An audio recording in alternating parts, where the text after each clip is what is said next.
Hello मेरे प्यारे छात्र, आप सभी का स्वागत है आपका अपना यूट्यूब चैनल जीटीएम क्लासेस में।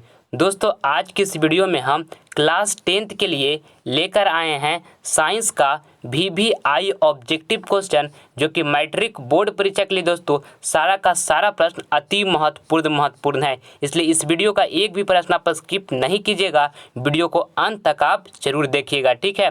और दोस्तों, ये साइंस का VVI ऑब्जेक्टिव क्वेश्चन का ये हमारा तीसरा वीडियो है। इससे पहले भी हम 2 वीडियो बना चुके हैं। अगर जो आप वो वीडियो नहीं देखे हैं तो उसका लिंक आपको डिस्क्रिप्शन में मिल जाएगा, वहाँ पर आप जाके उसे जरूर देख लें, ठीक है।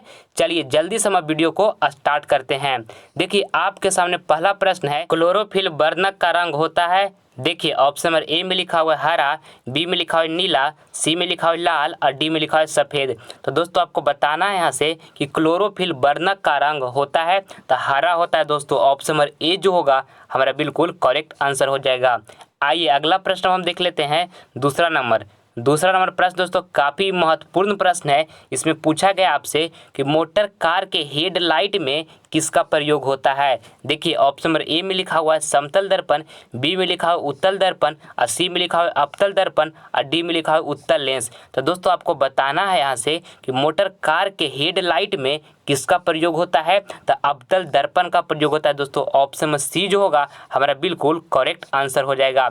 और दोस्तों, एक प्रश्न और भी आपको एग्जाम में इस तरह से पूछेगा दोस्तों कि मोटर कार के चालक के सामने कौन सा दर्पण का प्रयोग होता है तो उत्तल दर्पण का प्रयोग होता है। दोस्तों, इसको भी आप याद रखिएगा। आइए अगला प्रश्न हम देख लेते हैं। तीसरा नंबर प्रश्न दोस्तों आपके बोर्ड एग्जाम के लिए काफ़ी महत्वपूर्ण प्रश्न है। पूछा है कि वैद्युत प्रतिरोधकता का SI मात्रक है। देखिए, ऑप्शन नंबर ए में लिखा हुआ है ओम, बी में लिखा हुआ है जूल और सी में लिखा हुआ है वाट और डी में लिखा है दोस्तों ओम मीटर। तो आपको बताना है कि वैद्युत प्रतिरोधकता का SI मात्रक है तो ओम मीटर है। दोस्तों, ऑप्शन नंबर डी जो होगा हमारा बिल्कुल करेक्ट आंसर हो जाएगा। और देखिए, ओम जो है दोस्तों ये प्रतिरोध का SI मात्रक दोस्तों ओम होता है, ठीक है। और देखिए, कार का SI मात्रक दोस्तों जूल होता है, इसको भी आप याद रखिएगा। और इसको भी याद रखिएगा दोस्तों कि शक्ति का SI मात्रक दोस्तों वाट होता है, ठीक है। ये चारों का आप याद रखिएगा, आपका एग्जाम के लिए काफ़ी ये प्रश्न महत्वपूर्ण है, ठीक है। आइए अगला प्रश्न हम देख लेते हैं। चौथा नंबर प्रश्न भी दोस्तों काफ़ी महत्वपूर्ण है आपके बोर्ड एग्जाम के लिए। पूछा गया है कि निम्न में से किसका अपवर्तनांक सबसे अधिक होता है। देखिए, ऑप्शन नंबर ए में लिखा हुआ है वायु, बी में लिखा हुआ है हीरा और सी में लिखा हुआ है दोस्तों कांच और देखिए डी में लिखा हुआ है बर्फ। तो देखिए दोस्तों, वायु का जो हमारा अपवर्तनांक होता है ये 1 होता है, ठीक है। और देखिए, हीरा का जो अपवर्तनांक होता है दोस्तों ये 2.42 दोस्तों 42 होता है, ठीक है। और देखिए, कांच का जो हमारा अपवर्तनांक होता है ये 1.52 होता है, ठीक है। और देखिए, बर्फ का जो हमारा अपवर्तनांक होता है दोस्तों वो 1.31 होता है, ठीक है। तो देखिए, आपसे क्वेश्चन में क्या पूछा गया है कि निम्न में से किसका अपवर्तनांक सबसे अधिक होता है। तो किसका सबसे अधिक है दोस्तों, देखिए हीरा का 2.42 होता है तो हमारा दोस्तों इसका हीरा का सबसे अधिक है। तो ऑप्शन नंबर बी जो होगा हमारा बिल्कुल करेक्ट आंसर हो जाएगा। दोस्तों, ये चारों का आप अच्छी तरीके से याद कर लीजिएगा, आपका एग्जाम के लिए काफ़ी महत्वपूर्ण है, ठीक है। आइए अगला प्रश्न हम देख लेते हैं। 5वां नंबर, दंत विशेषज्ञ किस दर्पण का उपयोग मरीजों का दांत का बड़ा प्रतिबिंब देखने के लिए करता है। देखिए, ऑप्शन नंबर ए में लिखा हुआ है दोस्तों समतल दर्पण, बी में लिखा है अवतल दर्पण, यहाँ सी में लिखा है उत्तल दर्पण और डी में लिखा है इनमें सभी। तो आपको बताना है यहाँ से दोस्तों कि दंत विशेषज्ञ किस दर्पण का उपयोग मरीजों का दांतों का बड़ा प्रतिबिंब देखने के लिए करता है तो अवतल दर्पण का प्रयोग करता है। दोस्तों, ऑप्शन नंबर बी जो होगा हमारा बिल्कुल करेक्ट आंसर हो जाएगा। और दोस्तों, हम दाढ़ी बनाने के लिए भी अवतल दर्पण का प्रयोग करते हैं, ये भी आपको साथ में याद रखना है। आइए अगला प्रश्न हम देख लेते हैं। छठा नंबर प्रश्न दोस्तों काफ़ी महत्वपूर्ण प्रश्न आपके बोर्ड एग्जाम के लिए पूछा गया है कि सामान्य मानव नेत्र को दूरबिंदु, ऑप्शन ए में लिखा हुआ है 25 सेंटीमीटर पर होता है, बी में लिखा हुआ है 25 मिलीमीटर पर होता है और देखिए सी में लिखा हुआ है 25 मीटर पर होता है और डी में लिखा है दोस्तों अनंत पर होता है। तो आपको बताना है यहाँ से कि सामान्य मानव नेत्र को दूरबिंदु तो दोस्तों अनंत पर होता है, ठीक है, अनंत पर होता है। ऑप्शन में यहाँ पर डी जो होगा बिल्कुल करेक्ट आंसर हो जाएगा। एक प्रश्न और भी आपका एग्जाम में पूछा जाता है दोस्तों, इसको भी आप याद रखिएगा। कि पूछेगा कि समान मानव नेत्र के लिए स्पष्ट दृष्टि की न्यूनतम दूरी होती है। तो स्पष्ट दृष्टि को दोस्तों न्यूनतम दूरी जो होता है वो 25 सेंटीमीटर होता है। ठीक है, ये भी आप याद रखिएगा।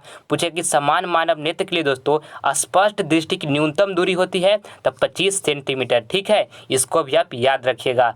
आइए अगला प्रश्न हम देख लेते हैं। 7वां नंबर, मैग्नीशियम पाया जाता है। देखिए ऑप्शन नंबर ए में लिखा है दोस्तों क्लोरोफिल में, बी में लिखा है लाल रक्त कण में, सी में लिखा है बर्नी लवक में, और देखिए डी में लिखा है श्वेत रक्त कण में। तो आपको बताना है दोस्तों कि मैग्नीशियम पाया जाता है तो क्लोरोफिल में पाया जाता है। ऑप्शन नंबर ए जो होगा बिल्कुल करेक्ट आंसर हो जाएगा। आइए अगला प्रश्न हम देखते हैं 8वां नंबर। दोस्तों आगे बढ़ने से पहले आपसे एक छोटी सी रिक्वेस्ट है कि अगर जो अभी तक आप हमारे चैनल को सब्सक्राइब नहीं किए दोस्तों तो आप इस चैनल को सब्सक्राइब कर लें, क्योंकि जितना भी वीडियो आपको प्रोवाइड हम करवा रहे हैं दोस्तों, आपका एग्जाम के लिए काफ़ी महत्वपूर्ण प्रश्न का वीडियो प्रोवाइड करवा रहे हैं। इसलिए अगर जो सब्सक्राइब नहीं किए तो जल्द सब्सक्राइब कर लें। इससे फ़ायदा क्या होगा कि जब भी हम इस चैनल पर वीडियो अपलोड करेंगे तो सबसे नोटिफिकेशन पहले आपको प्राप्त होगा। ठीक है, देखिए 8 नंबर प्रश्न देखिए, इसमें पूछा गया है कि 1 नैनोमीटर बराबर होता है। तो दोस्तों ऑप्शन नंबर ए में लिखा हुआ है 10⁻³ मीटर, और बी में लिखा हुआ 10 के पावर दोस्तों 9 मीटर, और यहाँ पर सी में लिखा है 10⁻⁻9 मीटर, और डी में लिखा है इनमें से कोई नहीं। तो दोस्तों आपको यहाँ से बताना है कि 1 नैनोमीटर बराबर होता है तो 10 के पावर दोस्तों -9 मीटर बराबर होता है। ठीक है, ऑप्शन नंबर यहाँ पर सी जो होगा बिल्कुल करेक्ट आंसर हो जाएगा। आपको इसे अच्छे तरीके से याद रखना है। ठीक है, आइए अगला प्रश्न हम देख लेते हैं। 9 नंबर प्रश्न काफ़ी महत्वपूर्ण प्रश्न है। आपके बोर्ड एग्जाम के लिए पूछा गया है कि फूल का कौन सा भाग फल में बदलता है। देखिए ऑप्शन नंबर ए में लिखा हुआ है पुंकेसर, बी में लिखा हुआ स्त्री केसर, और सी में लिखा हुआ अंडाशय, और यहाँ पर डी में लिखा है दोस्तों बीजांड। तो आपको बताना है कि फूल का कौन सा भाग जो है दोस्तों फल में बदलता है। तो दोस्तों अंडाशय बदलता है। ठीक है, ऑप्शन नंबर सी जो होगा बिल्कुल करेक्ट आंसर हो जाएगा। दोस्तों सारा प्रश्न काफ़ी ही महत्वपूर्ण है आपके बोर्ड एग्जाम के लिए। ठीक है, इसलिए इस वीडियो का एक भी प्रश्न है दोस्तों आप स्किप ना करें, सारे प्रश्न को आप पूरी कंसंट्रेशन के साथ देखें। ठीक है, देखिए इसमें पूछा गया आपसे कि जस्ता का अयस्क है। ऑप्शन नंबर ए में लिखा हुआ है सिनेबार, और बी में लिखा है दोस्तों जिंक ब्लेड, और देखिए यहाँ सी में लिखा है बॉक्साइट, और यहाँ देखिए डी में लिखा है हेमेटाइट। तो आपको बताना है कि जस्ता का अयस्क है तो दोस्तों जिंक ब्लेड है जस्ता का अयस्क। ठीक है, ऑप्शन नंबर बी जो होगा हमारा बिल्कुल करेक्ट आंसर हो जाएगा। और देखिए सिनेबार जो है दोस्तों ये हमारा मरकरी जिसको पारा बोलते हैं दोस्तों, पारा का अयस्क दोस्तों सिनेबार होता है, ये आपको याद रखना है साथ में। और देखिए जो बॉक्साइट है दोस्तों ये एल्युमिनियम का अयस्क दोस्तों बॉक्साइट होता है। ठीक है, और आयरन का अयस्क दोस्तों हेमेटाइट होता है। ठीक है, ये चारों को आपको अच्छी तरीके से याद रखना है। आइए अगला प्रश्न हम देख लेते हैं 11 नंबर प्रश्न काफ़ी महत्वपूर्ण प्रश्न है। पूछा है कि पवन चक्की चलने के लिए हवा का चाल कम से कम कितना होना चाहिए। देखिए ऑप्शन नंबर ए में लिखा हुआ है 15 किलोमीटर प्रति घंटा, बी में लिखा है 20 किलोमीटर प्रति घंटा, सी में लिखा है 100 किलोमीटर प्रति घंटा, और डी में लिखा हुआ है 150 किलोमीटर प्रति घंटा। तो दोस्तों आपको यहाँ से बताना है कि पवन चक्की चलने के लिए हवा का चाल दोस्तों कम से कम कितना होना चाहिए। तो 15 किलोमीटर प्रति घंटा होना चाहिए। ऑप्शन नंबर ए जो होगा बिल्कुल हमारा करेक्ट आंसर हो जाएगा। आइए अगला प्रश्न हम देख लेते हैं 12 नंबर प्रश्न में पूछा गया आपसे कि सभी जीव जंतुओं के लिए ऊर्जा का अंतिम स्रोत है। ऑप्शन नंबर ए में लिखा है ग्रह, बी में लिखा है चंद्रमा, सी में लिखा है सूर्य, और यहाँ डी में लिखा है कोयला। तो दोस्तों आपको बताना है यहाँ से कि सभी जीव जंतुओं के लिए ऊर्जा का दोस्तों अंतिम स्रोत क्या है। तो सूर्य है। ठीक है, ऑप्शन नंबर सी जो होगा हमारा बिल्कुल करेक्ट आंसर हो जाएगा। इसे आप अच्छी तरीके से याद रखें। आइए अगला प्रश्न हम देख लेते हैं 13 नंबर प्रश्न काफ़ी महत्वपूर्ण प्रश्न दोस्तों आपके बोर्ड एग्जाम के लिए पूछा गया है कि चींटी के डंक में कौन सा अम्ल पाया जाता है। देखिए ऑप्शन नंबर ए में लिखा हुआ है इथेनोइक अम्ल, बी में लिखा हुआ है सिट्रिक अम्ल, और सी में लिखा हुआ है मिथेनोइक अम्ल, और डी में लिखा है ऑक्जेलिक अम्ल। तो दोस्तों आपको बताना है यहाँ से कि चींटी के डंक में कौन सा अम्ल पाया जाता है। तो मिथेनोइक अम्ल पाया जाता है दोस्तों। ऑप्शन नंबर सी जो होगा बिल्कुल करेक्ट आंसर हो जाएगा।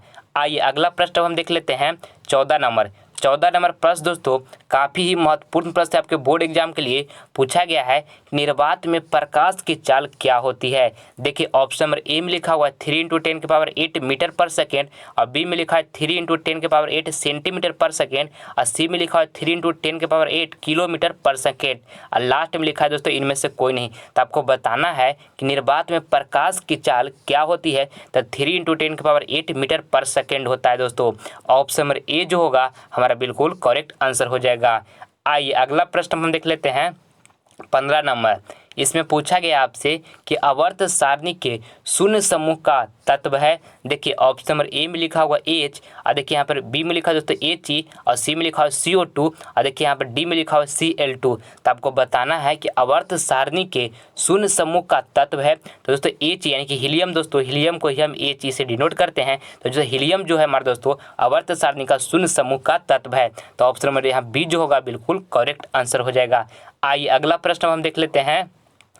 ये 16 नंबर प्रश्न भी दोस्तों काफ़ी महत्वपूर्ण प्रश्न है आपके बोर्ड एग्जाम के लिए। चिपको आंदोलन किससे संबंधित है? देखिए ऑप्शन नंबर ए में लिखा हुआ है वन संरक्षण, और बी में लिखा है दोस्तों मृदा संरक्षण, और सी में लिखा है जल संरक्षण, और डी में लिखा है वृक्षारोपण। तो आपको बताना है दोस्तों कि चिपको आंदोलन किससे संबंधित है? तो दोस्तों वन संरक्षण से संबंधित है। ठीक है, ऑप्शन नंबर ए जो होगा बिल्कुल करेक्ट आंसर हो जाएगा। आइए अगला प्रश्न हम देखते हैं 18 नंबर। और दोस्तों इसमें से जो प्रश्न आपको याद नहीं है उससे आप नोट कर लें और उससे आप बार बार रिवीजन करते रहें। ठीक है दोस्तों, अभी तक आपको हम जितना भी VVI ऑब्जेक्टिव क्वेश्चन का दोस्तों वीडियो करवाए हैं, अगर जो आप सभी प्रश्न को अच्छी तरीके से याद कर लेते हैं तो ये मेरा गारंटी है दोस्तों कि आपका एग्जाम में एक भी प्रश्न ऐसा नहीं होगा जो आपसे छूट जाएगा। ठीक है, बस जितना प्रश्न करवाए हैं उससे आप पूरी अच्छी तरीके से याद होना चाहिए, उसमें एक भी प्रश्न ऐसा ना हो जो आपको याद नहीं हो। ठीक है, इसलिए सारे प्रश्न को दोस्तों अच्छी तरीके से पढ़ते चलें, और जो आपको याद नहीं है उससे आप कॉपी में नोट करें और बार बार रिवीजन करें। ठीक है, देखिए आइए 17 नंबर प्रश्न हम देखते हैं। इसमें पूछा गया है कि डायनेमो के द्वारा बदला जाता है। ऑप्शन नंबर ए में लिखा हुआ है यांत्रिक ऊर्जा को विद्युत ऊर्जा में, और देखिए बी में लिखा है दोस्तों चुंबकीय ऊर्जा को विद्युत ऊर्जा में, और सी में लिखा हुआ है गतिज ऊर्जा को विद्युत ऊर्जा में, और डी में लिखा है दोस्तों स्थितिज ऊर्जा को विद्युत ऊर्जा में। तो आपको बताना है दोस्तों कि डायनेमो के द्वारा बदला जाता है। दोस्तों डायनेमो के द्वारा जो बदला जाता है वो यांत्रिक ऊर्जा को विद्युत ऊर्जा में बदला जाता है। ठीक है, ऑप्शन नंबर ए जो होगा हमारा बिल्कुल करेक्ट आंसर हो जाएगा। आइए अगला प्रश्न हम देख लेते हैं 18 नंबर प्रश्न दोस्तों आपके बोर्ड एग्जाम के लिए काफ़ी महत्वपूर्ण प्रश्न है।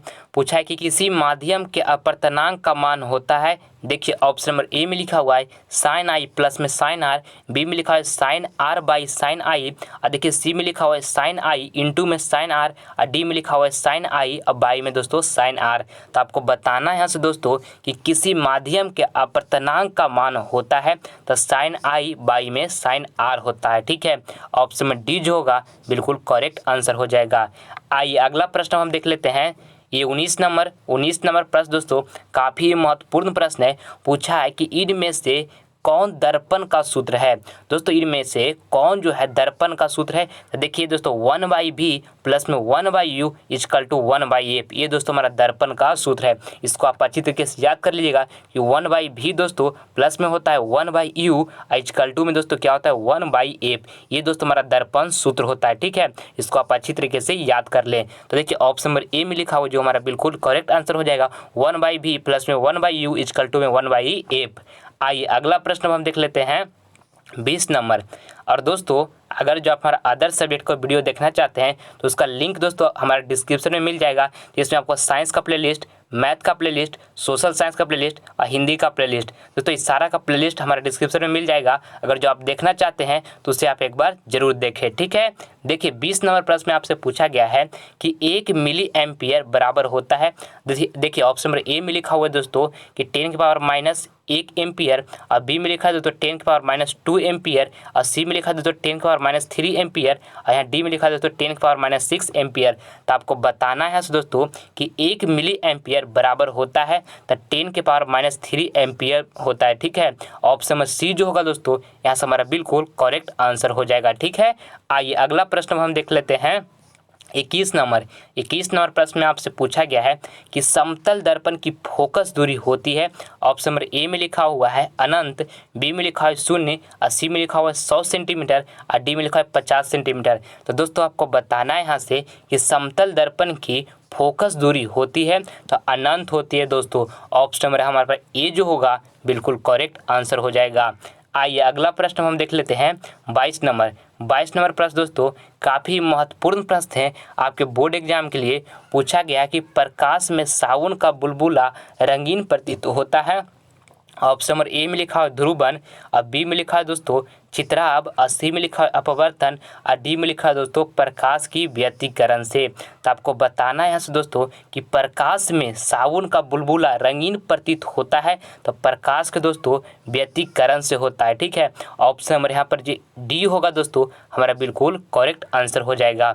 आइए अगला प्रश्न हम देख लेते हैं 23 नंबर प्रश्न दोस्तों काफ़ी महत्वपूर्ण प्रश्न है। इसमें पूछा गया है कि निम्नलिखित में कौन प्राकृतिक संसाधन नहीं है। देखिए ऑप्शन नंबर ए में लिखा है वायु, बी में लिखा है जल और सी में लिखा है मिट्टी और डी में लिखा है दोस्तों जीवधारी। तो आपको बताना है कि निम्नलिखित में कौन जो है प्राकृतिक संसाधन नहीं है। तो जीवधारी दोस्तों ये प्राकृतिक संसाधन नहीं है। ऑप्शन नंबर डी जो होगा हमारा बिल्कुल करेक्ट आंसर हो जाएगा।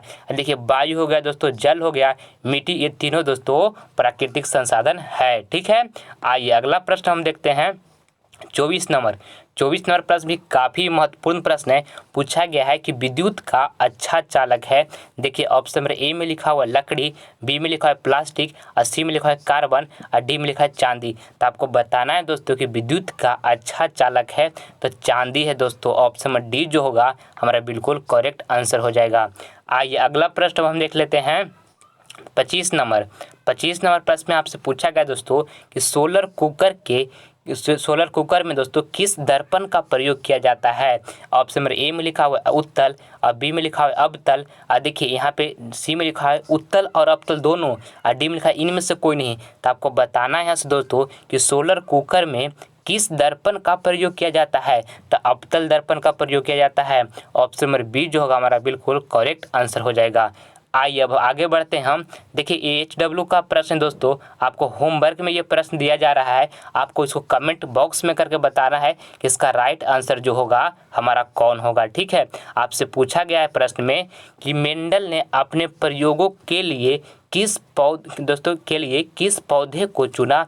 ऑप्शन नंबर ए में लिखा हुआ है आम और बी में लिखा हुआ है गुलाब, सी में लिखा हुआ है गेहूं और डी में लिखा हुआ है मटर। तो आपको इसको बताइए दोस्तों कि चारों ऑप्शन में से कौन ऑप्शन हमारा बिल्कुल करेक्ट इसका जवाब होगा। ठीक है, चलिए मैं उम्मीद करता हूं कि वीडियो आपको पसंद आया होगा तो प्लीज़ आपसे लाइक करें, अपने दोस्तों में शेयर करें और आप हमारे चैनल पर नए हैं तो आपसे सब्सक्राइब कर लें ताकि आने वाला वीडियो का नोटिफिकेशन सबसे पहले आपको मिले। धन्यवाद।